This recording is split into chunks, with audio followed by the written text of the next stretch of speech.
एक बार की बात है। दो दोस्त थे, रजत और सुनील। दोनों काफ़ी पक्के दोस्त थे। एक बार वह दोनों एक जगह पर मिले। तभी सुनील ने रजत से कहा, और भाई रजत, हम काफ़ी दिनों से कहीं घूमने नहीं गए हैं, क्यों ना आज चलें। तभी रजत कहता है, हाँ हाँ भाई, क्यों नहीं, हम आज ही चलेंगे। और शाम को घूमने जाने का प्लान बनाकर वह दोनों अपने अपने घर पर चले जाते हैं। घर पर जाने के बाद रजत सोचता है, क्यों ना थोड़ा आराम कर लूं, शाम को तो जाना ही है। और यह सोचकर वह सो जाता है। तभी सोते समय उसको एक बहुत भयानक सपना आता है, जिसमें वह दोनों एक जंगल में फंस जाते हैं और एक बूढ़ी औरत उन्हें मारने के लिए उनके पीछे पीछे दौड़ रही होती है। और रजत अपनी जान बचाने के लिए भाग रहा होता है। इतना भयानक सपना देख रजत घबरा कर नींद से उठ जाता है और कहता है, ओह, एक सपना था। तभी बाहर से कार की हॉर्न की आवाज़ आती है। अरे रजत, कहाँ रह गया यार, जल्दी आओ, हम लेट हो जाएंगे। तभी रजत कहता है, हाँ हाँ भाई, आया। और दोनों ट्रिप पर जाने के लिए चले जाते हैं। कुछ दूर चलने के बाद जंगल का रास्ता शुरू हो जाता है। जंगल के रास्ते में आते ही उन्हें थोड़ी डरावनी सी आवाज़ें आने लगती हैं।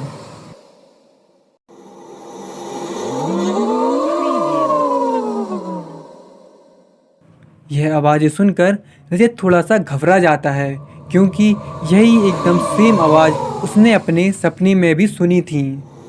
लेकिन इन सबको इग्नोर करके वह अपनी ट्रिप पर ध्यान देते हैं और आगे की ओर बढ़ते जाते हैं। थोड़ी देर और आगे चलने के बाद उन्हें सामने से एक बूढ़ी कुरूप औरत उनके पास आती हुई दिखाई देती है। यह देखकर 1 मिनट के लिए दोनों घबरा जाते हैं। तभी वह औरत उनके पास में आ रही थी। ठीक से शक्ल देखने पर पता चलता है कि ये वही औरत है जो रजत के सपने में आकर उसको मारने की कोशिश कर रही थी।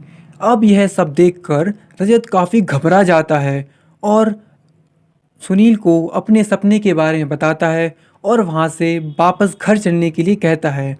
तभी सुनील कहता है, वह पागल हो गया यार, क्या तू बच्चा थोड़ी है, कैसी बातें कर रहा है यार। नहीं, हम यहाँ तक आ गए हैं तो पूरा अंदर तक ही जाएंगे अब। सुनील रजत की बात नहीं मानता है और आगे चलने लगता है। तभी वह बूढ़ी औरत उनके पास में आती है और उनसे कहती है, बेटा, यहाँ से चले जाओ, ये रास्ता ठीक नहीं है। तभी सुनील कहता है, माताजी, कृपया आप अपना काम करें, हम यहाँ पर घूमने के लिए आए हैं।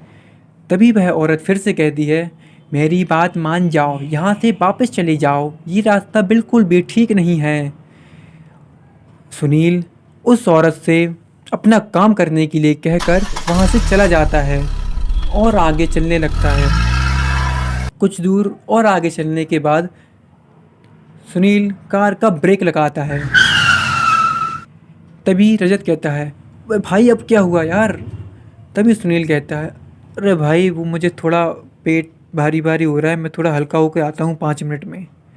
और वह यह कहकर चला जाता है। काफ़ी देर हो जाने के बाद भी उसको वापस आते ना देख रजत थोड़ा मायूस हो जाता है और इतने घने जंगल में खुद को अकेला पाकर वह थोड़ा डर भी जाता है। रजत थोड़ी हिम्मत करके कार के बाहर उतरता है और बाहर उतरकर देखता है कि सुनील कार के बाहर ही खड़ा है। और रजत सुनील से कहता है, अबे तू यहाँ खड़ा होकर क्या कर रहा है, मेरा यहाँ पर जान सूखी जा रही है और तू वहाँ आराम से बाहर खड़ा है, चलो यहाँ से चलते हैं हम, मुझे यह जंगल बिल्कुल भी ठीक नहीं लग रहा। तभी सुनील कहता है, इतनी भी जल्दी क्या है मेरे भाई। सुनील की बदली बदली आवाज़ देखकर रजत थोड़ा घबरा जाता है और सुनील से कहता है, भाई तू तू तू ठीक है। तभी सुनील कहता है, क्यों, मुझे क्या हुआ। मैं तो एकदम ठीक हूँ। और फिर सुनील देखते ही देखते एक भयानक राक्षस में बदल जाता है, जिसको देखकर रजत के होश ही उड़ जाते हैं। और वह राक्षस रजत को मारने के लिए उसके पास आने लगता है। तभी रजत अपनी जान बचाकर तेजी से भागता है और वह राक्षस भी रजत के पीछे पीछे भागने लगता है। काफ़ी दूर भागने के बाद रजत को एक मंदिर दिखाई देता है। वह अपनी जान बचाने के लिए उस मंदिर में जाता है और भागकर उस मंदिर के अंदर जाता है। तभी वहाँ उसे एक साधु बाबा दिखते हैं। वह साधु बाबा के पास जाता है और कहता है, बाबा जी मुझे मुझे और मेरे दोस्त को बचा लीजिए बाबा जी मुझे बचा लीजिए। तभी वह बाबा कहते हैं, क्या हुआ बालक, तुम इतने घबराए हुए क्यों लग रहे हो, मुझे पहले पूरी बात बताओ। तभी रजत उन्हें पूरी बात बताता है और पूरी बात सुनकर बाबा कहते हैं, ओह, तो इस राक्षस ने अभी तक लोगों को परेशान करना बंद नहीं किया। आज मैं इसको अच्छे से सबक सिखाऊंगा, चलो मेरे साथ। और वह दोनों उस राक्षस के पास जाने लगते हैं। रजत के साथ बाबा को भी देख वह राक्षस कहता है, बाबा जी तुम यहाँ से वापस चले जाओ, वरना तुम्हारी जान भी जा सकती है। तभी बाबा कहते हैं, मैं आज तुझे मारने आया हूँ। और फिर यह सुनकर उस राक्षस को गुस्सा आ जाता है और वह बाबा को मारने के लिए उनके पास तेजी से भागकर आने लगता है। तभी बाबा जी अपना त्रिशूल में मंत्र पढ़ते हैं और जैसे ही राक्षस उनके पास आता है वह त्रिशूल उसमें घोंप देते हैं। और जैसे ही त्रिशूल उसमें खलता है काफ़ी तेज बिजली चमकती है और वह राक्षस जलकर भस्म हो जाता है। जब सुनील को होश आता है तब रजत उसको पूरी बात बताता है और बाबा जी का शुक्रिया अदा करता है और वहाँ से चले जाते हैं और वापस फिर कभी उस जंगल में ना आने की प्रण लेते हैं।